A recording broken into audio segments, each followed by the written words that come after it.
अस्सलाम वालेकुम एवरीवन, कैसे हैं आप सब लोग। मैं बनाऊंगी नमकीन गोश्त। टमाटर और मिर्चों को मैंने धो लिया, गोश्त भी मैंने धो लिया था। 2 अदद मीडियम साइज़ के लूँगी प्याज, टमाटर, सब्ज़ मिर्चें और प्याज को काट के रख लूँगी एक साइड पे।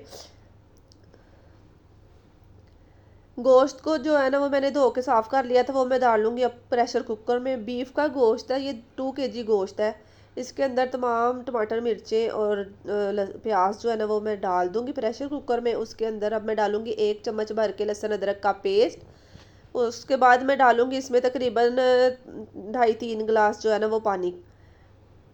पानी ऐड करने के बाद 1 चम्मच जो है ना वो मैं डालूँगी काली मिर्च, 1 चम्मच गरम मसाला, आधा चम्मच सूखा धनिया और 1 चम्मच नमक। सूखा धनिया कुटा हुआ डालूँगी इसके अंदर। ये तमाम मसाले प्रेशर कुकर के अंदर मैं डाल दूँगी और इसको मैं ढक्कन बंद करके प्रेशर का, इसको मैं मीडियम आंच पे 15 मिनट का लगाऊंगी वेट।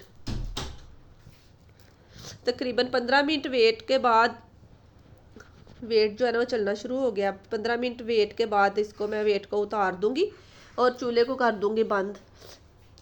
अब इसका ढक्कन खोल के देखते हैं।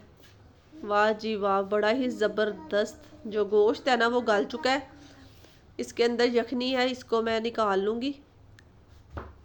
यखनी को जो है ना वो निकाल लेंगे हम एक बाउल में, तो फिर इसकी करेंगे अच्छे से बुनाई। यखनी को मैंने एक बाउल में निकाल लिया। इसके अंदर मैं ऑयल शामिल नहीं करूँगी क्योंकि इसका अपना ही ऑयल बहुत होता है, तो इसलिए इसको मैं ऐसे ही इसकी अच्छे तरीके से करूँगी बुनाई। बहुत ही अच्छे तरीके से इसको मैंने भूनना है।